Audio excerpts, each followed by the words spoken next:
Mesdames et messieurs, bonsoir. Merci de rester fidèles au programme de la SSP TV et merci de rester fidèles à ce nouveau numéro de votre émission aux sources de la Bible dont j'ai le plaisir de vous présenter, moi, votre frère, votre serviteur Alfred Mané. Aujourd'hui, comme je vous l'avais dit, on a le plaisir de recevoir sur notre plateau notre frère Antoine Noël Mamadou Mané, qui est l'auteur du livre Mettons notre famille sous la protection de Saint Joseph. Aujourd'hui, Dieu nous a fait la grâce qu'il est là avec nous et on va vivre avec lui ces moments. C'est un jeune chrétien catholique très engagé dans l'église, dans la foi.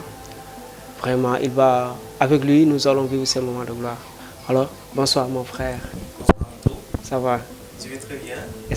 Et le chemin, ça n'a pas été tellement difficile? Voilà, c'était pas facile, mais on est arrivé. Ça y est. On est arrivé.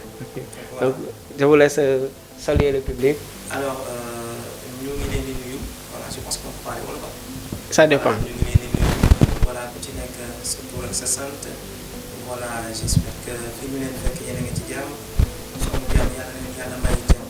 Voilà, yàlla jàmm boobu law tamit ci ñëpp ñi nga xamante ne ñu ngi seen wet. ñëpp ñi nga xamante ne ñoom ngeen fonk. ñëpp ñi nga xamante ne yéene ngeen leen ko. ñi ngeen ko yéenewul sax yàlla leen ko yàlla may. ndax jàmm bi dëkk si ñun. law ci ñun. pare ñëpp mën ci am. voilà. Merci. jàmb la ñëpp di ñaan. jàmb si la lépp xaj. bu ñu amul jàmb mënuñu def dara. si jàmb la ñu mën a def lépp. kon yàlla na jàmb yàgg si ñun. mon frère Antoine.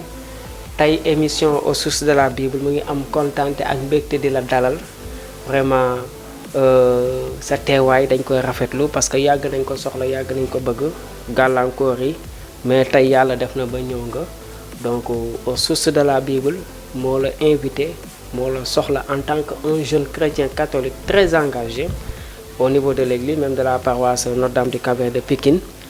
tey lan mooy sa yëg-yëg vraiment ci say ñëw fii tey lan ngay sentir vraiment ak livre bi nga xamante ni moom nga bind loolu laa lay njëkk lan ngay yëg ci yow. voilà alors di remercier tout simplement pour invitation bi ba pare kontaan ci benn structure comme on dit studio séeréer bi voilà je fais une dédicace à tous les séeréer déjà voilà parce que man tamit am naa une partie sérère dans ma famille. Alors j'espère que les sérères vont nous regarder. Voilà, et qu'ils seront fiers encore demain. Alors content tout simplement d'abord ci initiative bi parce que j'ai beaucoup apprécié le fait que ma ñëw fii et que voilà à travers ce studio pas seulement vulgariser peut-être la culture sérère mais également vulgariser d'autres choses et donc loolu rafetlu naa ko bu baax a baax. Bon balaa ñuy jàll ci leneen ñu jéem a jàll ci baatu yàlla gi parce que comme lañ ne aux sources de la Bible ñëpp xam nañ ne dundu chrétien Bible bi la parce que Bible bi moom lañ fi am li nga xamante ni buñ ci saxulee rek sunu dundu chrétien yaakaar naa ni du mën a am dëgërlaay bi mu war a am donc tey comme tey moo nekkoon dédicace de la basilique de Latran fête la donc ñu jéem xool vraiment lan lañu ci baatu yàlla ji donc lan la ñu ubbeeg moom ñu xool lan la ñu borom bi di dénk tey ci baatam. Évangile de Jésus-Christ selon Saint Jean. Comme la Pâque juive était proche, Jésus monta à Jérusalem dans le temple. Il trouva installés les marchands de bœufs, les brebis et de colombes et les échangeurs. Il fit un fouet avec des cordes et les chacha tous du temple, ainsi que les brebis et les bœufs. Il jeta à terre la monnaie. Leur comptoir, il dit aux marchands de colombes, enlevez ceci d'ici, enlevez cela d'ici, cessez de faire de la maison de mon père une maison de commerce. Ses disciples se rappelèrent qu'il est écrit, l'amour de ta maison fera mon tourment. Des Juifs l'interpellèrent. Quel signe quel signe peux-tu nous donner pour agir ainsi? Jésus leur répondit, détruisez ce sanctuaire et en 3 jours, je le relèverai. Les Juifs lui répliquèrent, il a fallu 46 ans pour bâtir ce sanctuaire et toi, en 3 jours, tu le relèverais. Mais lui parlait du sanctuaire de son corps. Du sanctuaire de son corps. Aussi, quand il se réveilla d'entre les morts, ses disciples se rappelèrent qu'il avait dit cela. Ils crurent en l'écriture et à la parole que Jésus avait dite. Acclamons la parole de Dieu. Louange à toi, Seigneur Jésus. Donc mbokk yi comme niñ koy faral di waxee baatu yàlla mooy suñu ndëgër laay baatu yàlla mooy suñu doole. Mon frère Antoine ci baat bi nga xamante ni bataaxal bi ñu jot a weccoo nii tey lan nga ci gis en tant que un jeune chrétien catholique très engagé ban yëg-yëg ngay gis ci baat bi nga xam ne moom nga war a mën a séddoo nit ñi. Alors déjà pour ko dégg li ngay njëkk a gis ne aujourd'hui d'ailleurs même le prêtre qui faisait l'homélie dafa ne bii mooy la seule fois dañu gisee Yesu Christ mu emporté wu, ça veut dire que mu mer voilà ba di jël yar di ko caw nit ñi. Alors lii waral loolu peut-être mën nañ ko expliquer boo gisee ci Israël bu ñuy def seen bu ñuy jaamu yàlla dafa mel ni tabaski dañuy offrir ay sacrifice yooyu mooy waral tout simplement que yàlla mën ñu jéggal suñuy bàkkaar au lieu que ñun ñu daal di dee ndaxte li ñuy waxee le salaire du péché c'est la mort maanaam payum bàkkaar mooy dee bi voilà au lieu que ñun ñuy dee ndax suñuy bàkkaar rab boobu mooy dee ngir ñun. Alors dafa fekk ne ñii di jaay rab yooyu nga xamante ne ñoom la ñuy jébal dañu dem ba fi nga xamante ne fa la ñuy defee sacrifice maanaam mbir place bi nga xamante ne dañ ko jagleel ngir jaamu ci yàlla ñoom dañu dem ba àgg foofu comme maanaam fi ñuy jullee fi ñuy ñaanee ngeen dem ba di fa teg seen i xara seen i yooyu loolu rafetul. Alors mu ngi mel ni këru yàlla bi lañuy profané ko pare nag xaw ma baax wala voilà maanaam këru yàlla bi lay mel dañ koy ñàkkal maanaam saboté voilà dañ koy ñàkkal xoxam gisee loolu da koy nakari te kàddu bi mu ngi ne l'amour de ta maison est pour moi un tourment voilà maanaam xadar gi mu am ci këru yàlla bi tax na ba du mën a toléré loolu voilà alors donc moo tax ñu jël yar jàpp leen nekkul ne day bañ nit ñi jaay ko mais njaay mi am na fu mu war a yam su ma la déggee bu baax Antoine parce que on a tendance à voir que gars yi dañ yaakaar ni dañuy bañ surtout sax ñuy def ay ñuy jaay ci biir jàngu bi comme tu l'as si bien expliqué parce que nekkul ni day bañ ñu jaay comme sacrifice la woon maanaam ngir mbaalum baakaar yi mais fañ ko war a defee loolu mooy poser problème bi parce que problème bi fañ ko war a defee la est-ce que maanaam newul tey dañu war a xoolaat suñu taxawaay nan la ñu war a defee affaire ak fan lañ ko war a defee mu wuteeg fi nga xamante ni maanaam tey dañuy ñëw ba ci jàngu bi ñu ciy def yoo xamante ni jàngu bi nangu ko jàngu bi bëggu ko léegi ban taxawaay la ñu war a mën a am par rapport ak loolu noonu tey yenn activités yi ni am yoo xamante ni àndul vraiment ak ngëm gi ñu bëgg ko indi ci jàngu bi te ñu war ko defee feneen léegi baat bi lan lay interpeller nit ñi par rapport à cela. alors bu ñu xoolee rek bu ñu nee yàlla rek dafa sell. alors jàpp naa ne kër yàlla tamit dafa sell. su yàlla sellee këram sell itam. alors lépp li nga xamante ne dañ ko war a def foofu. ak képp ku nga xamante ne da nga fa war a ñëw. am na melukaan bu nga war a am.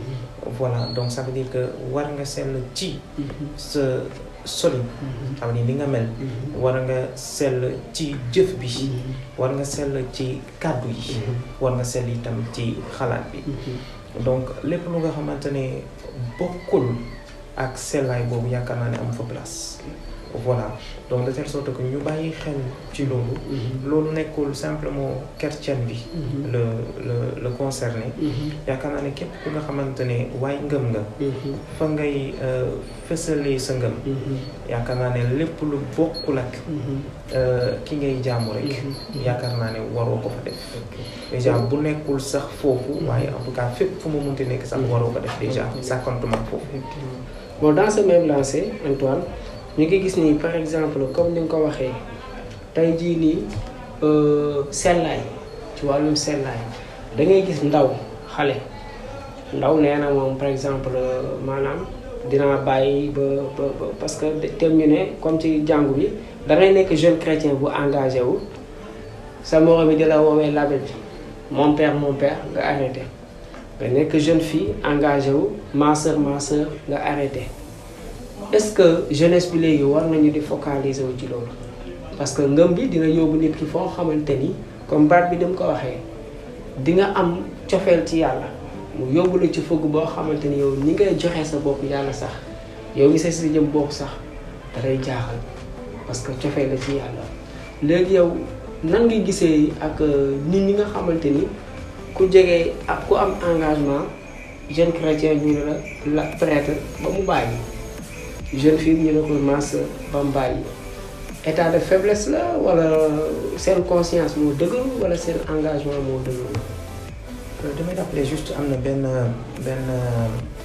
nit ku sell ku doon ne dafa gis ne ñi jaamu yàlla ñu bari ñi nga xamante ne xaw nañ ci dem fu sori dañuy bari ay coono yu bari léegi waa ji wëlbatiku ne yàlla su nekkee yow nii ngay traité say xarit maa xam lu tax bari le woo voilà alors donc ce qui fait que par exemple képp ku fas yéene topp yàlla du ma ne rek jaamu ko rek ndax mën nga jaamu yàlla ba mu def la xarit voilà qu'est-ce pour fas yéene jaamu yàlla rek prépare-toi à l'épreuve kooku le livre de la sagesse moo ko wax prépare-toi à l'épreuve te donc coono yi du jóge rek ci ñi nga xamante ne dañoo nekk ci biti maanaam dañ laa sori mais coono yi mën na jóge ba ci ñi nga xamante ne ñoom nga dëkkal ndaxte yow li ngay wut nekkul ñoom loolu la ñuy wut da ngeen dootul bokk intérêt dootoo leen bokk tamit ay jotaay dootoo leen bokk li ngeen di xalaatee dootoo leen bokk ni ngeen di defee donc yenn saay yow sa comportement da leen di déranger parce que sa comportement da leen di joxe sa comportement day wane ne yéen kii xanaa gisoo leen lu muy def yéen lu leen teree def loolu alors donc ce qui fait que nit ki nag day xaw a tourner affaire bi bu ko tourner di wax ne wane ne yow mi yaa sikk au lieu que moom moo sikk donc xam nga ku ñuy tooñ daa fekk mu am daa am lu ñaaw peut-être ci yow fekk yow mi tooñ yow yaa ñaawle loolu doy na waar donc ce qui fait que genre nit kooku soo xamee ne yow yaa ngi ci tànk yu baax gënal samp tànk yi voilà Yesu Christa nee na képp ku nga xamante ne dafa déglu sama baat te di ko jëfee mu ngi mel ni ku tabax këram ci doj voilà kon nañu fexe tabax suñu kër ci doj te bañ koo tabax ci suuf nag boo ko tabaxee ci suuf bu tawee taw bi bari inondation am suuf si day wal suuf si day jàll kër googu day màbb kon nañu fexe tabax suñu ngëm suñu engagement ci yàlla ci doj ndax doj boobu moom dara du ko dindi sama gars yi ñoo ko déggandoo comme ni ma leen ko waxee woon c'est un jeune engagé dans l'église il est très engagé dafay dund li muy wax da koy dund ce n'est pas pour un rien ma invité ko dina am ñu naan certes que maa moom ay cousin lañu du ma ko nëbb parce que sunu papa yi ñoo bokk invité wu ma ko ndax loolu man dama am sama logique bi may demee su ma la gisee ngay def lu rafet li nga xamante ni nit ñi dañ koy rafetlu si li ngay yëngatu sama émission am nga ci place ça moom je le dis au source de la Bible dafa soxla ñi nga xamante ni des jeunes chrétiens engagés nit da ngay xam sa diine xam ni nga doon da ngay xam yow fa nga jógee xam ni nga doon ci kaw loolu Antoine juif yi ba Yeesu defee loolu ñu ngi naan ko yow ban pouvoir nga am ba def li nga def nii mu ne leen détruisez sa temple et moi en 40 jours en 3 jours je le releverai gars yi ne ko il nous a fallu déjà 40 ans il nous a fallu déjà toutes ces années là pour ñu defal lii yow nga bëgg ne at yooyu noonu yëpp nga bëgg ne yow si ñetti fan mën nga ko defaraat ban gis-gis nga ciy am personnellement. kaddu gi daf ñu ne je pense que Jésus Christ temple bu mu doon wax ak ñoom temple bu ñuy wax bokkul dañuy wax temple fait de main d'homme. maanaam ay kër par exemple ñun mën nañ ne église mën nañ ne jumaa mën nañ ne temple de manière générale. mën nañ ko considérer comme kër brique la. voilà mais Jésus Christ dafa doon wax ci jëmmam kooram yaramam la doon wax. donc pour loolu réflexion bi mu joxe mooy lan. kër yàlla. bi yàlla sopp si suñu biir dund. mooy suñu jëmm. mooy suñu jëmm.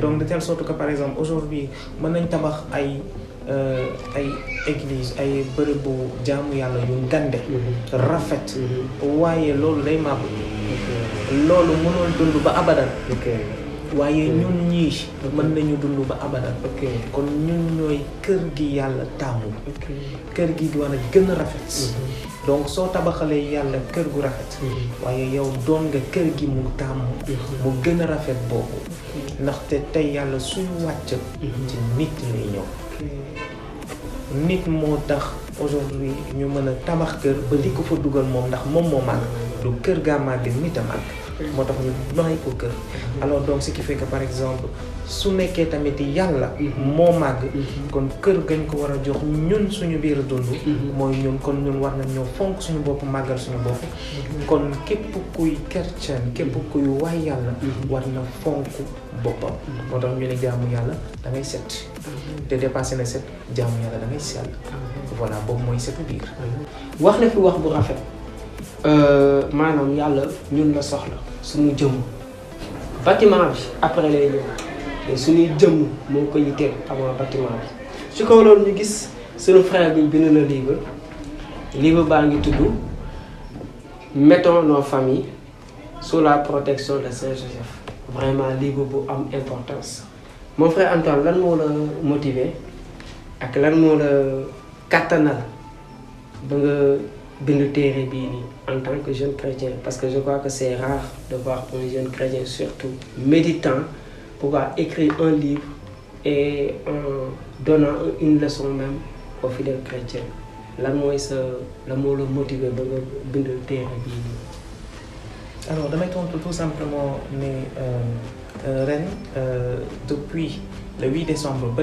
passé alors église Pape François dafa jël at bi jagleel ko Saint-Joseph nekk benn nit nga xamante ne am solo ci dundu chrétien yi ndaxte moom la yàlla dénkoon Yesu Christa ak ndeyam Mariama voilà ngir mu wattu leen ngir mu aar leen ngir mu jàppale leen alors jàppale boobu noonu mu def ba pare continuer di ko def dans l'histoire de l'église ñu bari en lisant ce livre là dinañ gis njëriñ bu Joseph am ci dundu chrétien yi ba l'église catholique daal di décider def ko le protecteur de l'église universelle donc dépassé na protecteur de Jésus et de Marie mais dafa nekk maintenant protecteur de l'église universelle maanaam bépp chrétien léegi ci loolu mu nekkoon protecteur de la sainte famille léegi en même temps il devient protecteur de toutes les familles alors loolu doon na li nga xamante ne war nañ ko leeral nit ñi ñu xam ko ndax ñu mën a wéeru ci moom ni Mariama ak Yeesu wéeruwee woon ci moom ndax mu mën leen jàppale ci bépp coono àddina waaye tamit jàppale leen ci seen jaamu yàlla ndax loolu la taxawee woon ci Yeesu ak Mariama voilà. ci kaw loolu mbokk yi maa ngi je salue au passage mon couturier il s'appelle Cheikh Mbengue couture hommes et femmes il est à la cité Comico c'est lui qui m'a habillé il fait de très bonnes choses donc moo ma solal moo ma rafetal ba ma rafet su ma rafetee nii rek Cheikh Mbengue moo si jaar grand bu ay donc à la cité Comico da ngeen koy fekk foofu son numéro c'est le 77 802 80 17 ou bien le 78 215 00 10 77 802 80 17 ou bien le 78 215 00 10. Mon frère, à la page 14, il y a une bind pourquoi confier nos familles à Saint-Joseph. Dieu a fait confiance à un homme au point de lui confier une part des affaires du ciel quand il était sur la terre. Pourquoi ne lui ferait-on pas confiance aussi pour nos affaires de la terre maintenant qu'il est au ciel? wax ji dafa ci man boobu. vraiment xaw na am solo alors li mu wax mooy tout simplement que gis nga nit yenn saa yi dañuy naan nit ku génn àddina voilà daa mel ni moom jeexal na déedéet nit ku génn àddina dafa yokkule. voilà ndax li muy gis da koy dootul nekk lu yem kese ci ay bëtam. ndax day gis ci leeru yàlla. kattanam day yokk ndax day am kattanu yàlla. mais na fekk ne nit ki nekk ci wetu yàlla. voilà parce que àjjana bi yàlla di maye nekkul lenn lu dul yàlla dañuy partager li mu doon ak li mu am. voilà na mu ko mënee noonu lañ koy mënee na mu koy gisee noonu lañ koy gisee ci ça dépend ci ban degré la ñu ko mayee. alors Saint Joseph nekkoon ki nga xamante ne yàlla mayoon na ko ci àddina mu confié woon ko benn mission mu réussir ko. léegi mu àggali ko fële ca wetam. ba tax na aujourd'hui la mu mënoon benn day doon 1000 1 million milliards. d'accord alors de telle sorte que par exemple cër ba mu amoon fii nii moom lay amaat fële. dañu naan Yesu Christa ci chrétien bépp prière bu ñu def jaarale ko ci Yesu Christa jàpp nañ ne am nañ ko. voilà léegi tamit Joseph nee nañu mook Mariama amul lenn lu ñuy ñaan Yesu mu di ko bañ. ndaxte Yesu da leen cëral. alors donc de telle sorte que bépp ñaan bu ñu jaaralee ci moom.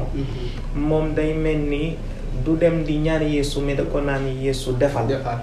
donc loolu la ñuy jàngal parfois ñu ne ñu au ciel il y a 2 personnes qui ne demandent pas à Jésus mais qui lui commandent malgré qu'il est Seigneur qu'il est Dieu. donc mooy Joseph ak Marie. alors aujourd'hui nous pouvons lui faire confiance parce qu'il a une très grande puissance au ciel. voilà te grande puissance boobu au ciel lan moo ko may lim liggéey fii ci suuf. kon tout simplement di wax nit ñi boo amee sa ndem si yàlla na nga ko ñaanal. waaye tamit ñun dañuy jàngal les âmes du purgatoire maanaam ñi nekk ci larax. ñoom dañuy gis mën nañu ñaanal te ñaan seen ñaan dafa takku. lu ñu ñaanal day am. donc tamit bu ñu fàttee set di leen ñaanal. waaye dañuy ñaan tamit ñoom it ñu leen ñu ñuy ñaanal surtout nit ñu sell ñi. ñooñu bu ñu ñaanalee yàlla dañu koy may. mbokk yi bon li wax ji leer na.